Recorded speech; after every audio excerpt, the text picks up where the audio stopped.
Queridas hermanas auxiliares parroquiales de Cristo, sacerdote, hoy es domingo, es un día señalado y en un carisma como el vuestro, subrayar la solemnidad de la liturgia, pues es como algo que sale de dentro y así podamos participar más intensamente de la gracia abundante que cada domingo trae para nosotros. No podemos vivir sin el domingo, dijeron aquellos mártires de Avitene, porque el domingo era el día de la Eucaristía, de la reunión de la comunidad, en un ambiente hostil, en un ambiente de persecución, y el gobernador les había prohibido celebrar el domingo, y fueron mártires del domingo, porque ellos dijeron, nosotros seguiremos celebrando porque no podemos vivir sin el domingo. Para ellos y para nosotros, el domingo ha de ser el día de conectar en directo con la resurrección de Cristo, que sale a nuestro encuentro, como lo hizo con María Magdalena, con los apóstoles Pedro y Juan, en el lago a los 12. Necesitamos que Jesucristo nos confirme de nuevo en esa vida nueva que Él ha venido a traer y que ya nos ha infundido en el bautismo y que va desarrollándose progresivamente. No podemos vivir sin el domingo, es decir, no podemos vivir sin Jesucristo y la celebración de la Eucaristía, que es cada domingo y cada día la actualización del sacrificio redentor. En torno a la Eucaristía, especialmente el domingo, vivimos ese gran misterio del que se ha entregado por nosotros a la muerte, voluntariamente, para el perdón de nuestros pecados, y el que ha vencido la muerte y ya vive resucitado y nos anuncia a todos que esa es nuestra meta, esa es nuestra suerte, ese es nuestro destino. Por eso, cuando la semana pues tiene sus afanes, sus trabajos, sus preocupaciones de todo tipo, necesitamos el domingo para descansar con el Señor y en el Señor. Ese es el sentido de santificar la fiesta. Necesitamos entrar en la órbita de Cristo, de su misterio, y de esta manera dejarnos contagiar por la alegría de la resurrección. No podemos vivir sin el domingo. Y aunque a diario celebramos la Eucaristía, que es el mismo misterio, pero el domingo tiene de especial esto. Es la Iglesia entera la que se reúne por toda la tierra. Los sacerdotes multiplican sus presencias, su trabajo, sus celebraciones. Los fieles, a veces un grupito pequeño, a veces grandes muchedumbres, a veces personas sanas, otras enfermas, situaciones tan diversas por parte de unos y de otros. Estamos en este momento reunidos en la gran comunidad, la familia de los hijos de Dios, que es la Iglesia. Y el domingo nos da esa conciencia de pertenencia a la Iglesia, a la gran comunidad universal que preside el Papa a nivel universal y que preside el obispo en la diócesis donde nos encontramos. Jesucristo sigue enseñando. La primera parte de esta celebración eucarística siempre es la palabra de Dios, que no solamente es la lectura o el conocimiento de textos inspirados del Antiguo Testamento, del Salmo, del Nuevo Testamento y sobre todo del Evangelio, que es palabra de Jesucristo y que escuchamos de pie, preparándonos con el canto del Aleluya e incensando el libro de los Evangelios. No solo es un recuerdo, la palabra de Dios proclamada en la liturgia, nos recuerda el Concilio Vaticano II, es Dios que habla ahora a los que están celebrando la Eucaristía. Dios habla a su pueblo. Dios me habla a mí. Por eso es importante preparar las lecturas para ver qué me va a decir. Y cuando se proclama la palabra de Dios en la celebración eucarística o en cualquier otra celebración litúrgica, es Dios el que habla hoy a su pueblo con palabras inspiradas a lo largo de la historia. Caigamos en la cuenta de la viveza de este diálogo. Es Dios el que nos ha hablado. Y por tanto, nuestro corazón debe estar abierto de par en par para escuchar su palabra, que es palabra de vida eterna y es palabra que produce fruto. La palabra de Dios es eficaz. Y como baja el agua en la lluvia y no vuelve evaporada al cielo sin haber producido fruto en la tierra, así será mi palabra. No volverá a mí vacía, sino que producirá fruto. Renovemos siempre esta actitud de escucha de la palabra, de aprecio de la palabra. ¿Y qué nos dice hoy la palabra de Dios? Sobre todo Jesucristo, que nos habla hoy como si nosotros fuéramos aquellos primeros discípulos que le escuchaban con tanta atención. Pues Jesucristo le gusta hablarnos en parábolas, de manera que lo puedan entender hasta los niños de primera comunión. Esas parábolas que en la catequesis tantas veces usamos, transmiten los grandes contenidos del reino de Dios, los contenidos de la vida cristiana, de la acción del Espíritu Santo en nuestras almas. 3 parábolas nos pone hoy Jesucristo a nuestra consideración. La primera es especialmente llamativa y al final de la lectura del Evangelio de hoy hemos escuchado la explicación que el propio Jesucristo nos da. Un hombre tenía un campo y sembró buena semilla. Esa buena semilla la ha sembrado Dios en nuestra alma y en el campo del mundo, en el corazón de todos, de una manera o de otra, o por la ley natural, o por la revelación, o por las inspiraciones de Dios, de múltiples maneras. Dios continuamente siembra buena semilla. Saber que en nuestro corazón está sembrada la buena semilla es lo más importante de toda esta parábola. Estoy bien sembrado de la semilla de Dios. Resulta que constato en mi vida, de una manera o de otra, contradicciones, reacciones que no vienen de Dios, o que al menos me plantean el interrogante. Y vamos a Jesucristo y Él nos explica, como les explicó a aquellos operarios, agricultores. Señor, tú has sembrado buena semilla y ha surgido junto al trigo, ha surgido la cizaña, la mala hierba. Se parece mucho el trigo a la cizaña.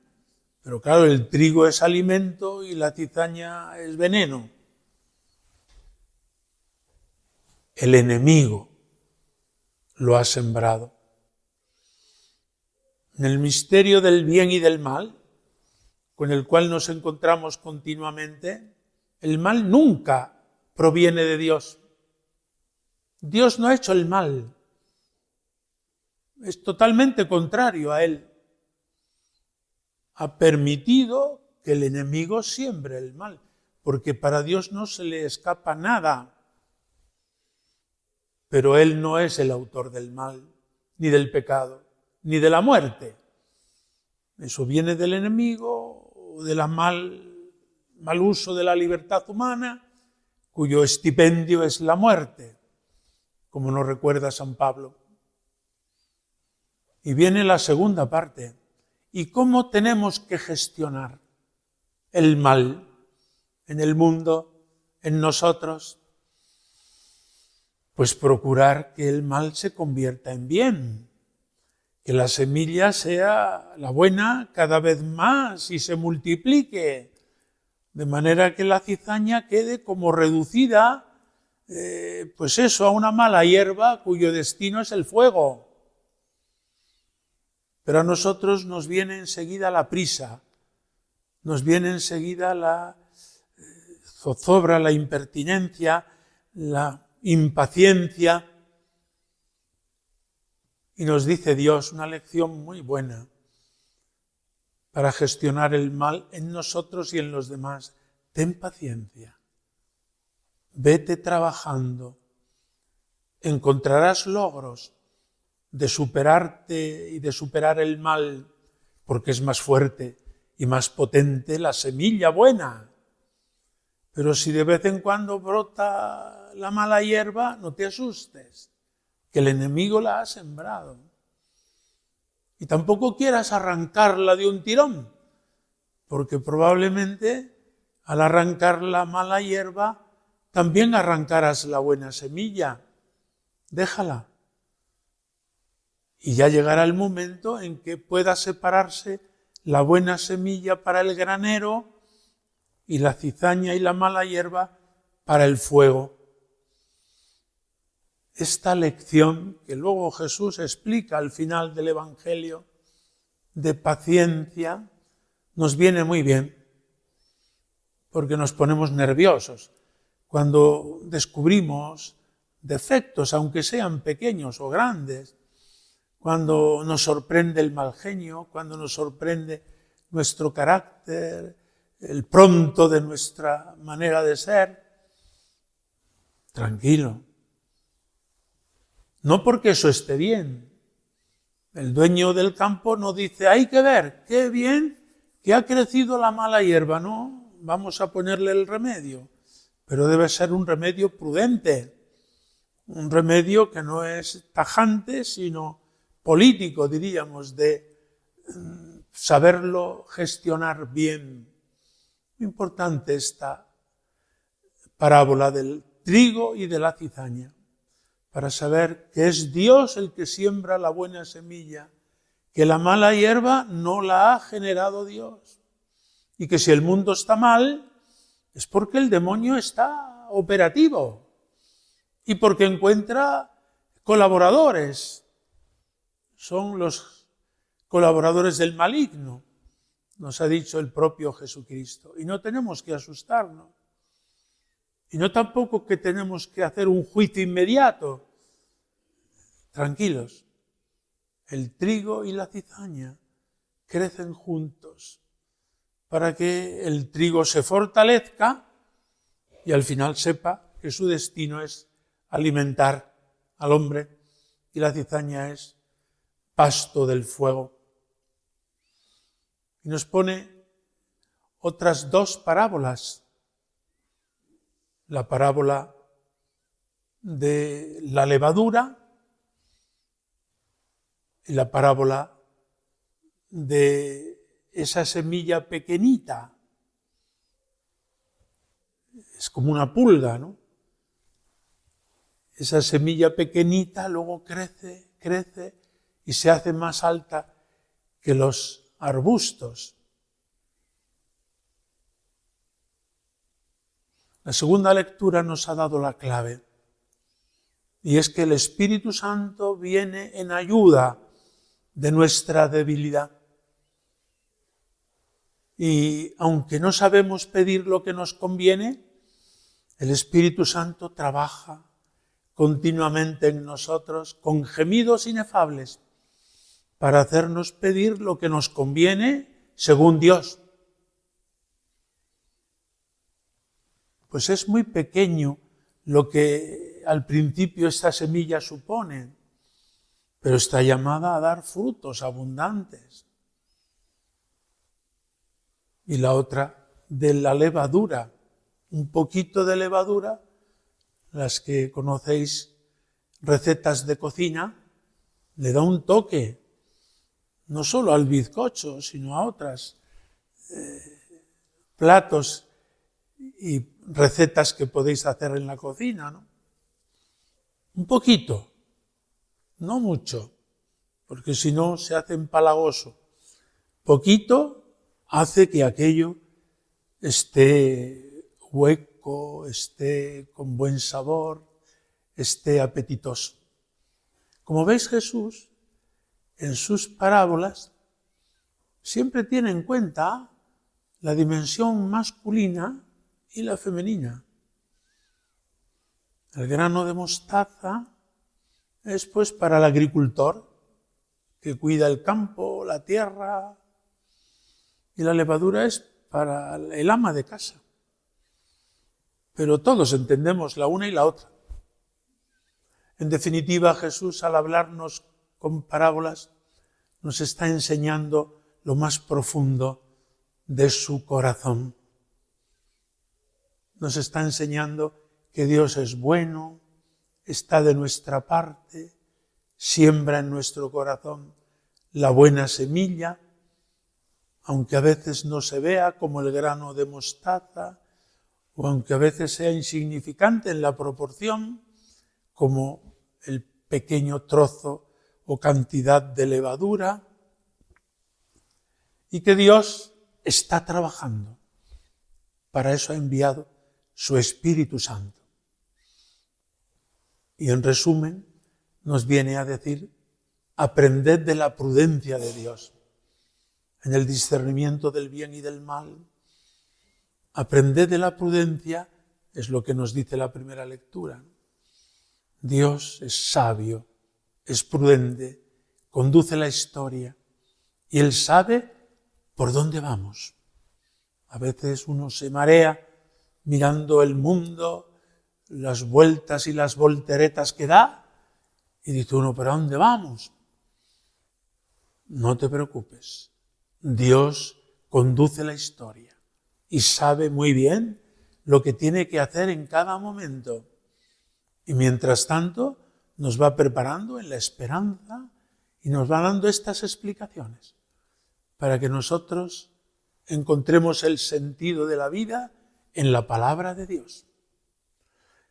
Pues esta palabra que alimenta nuestro corazón y nuestra mente se hace carne, se hace Eucaristía.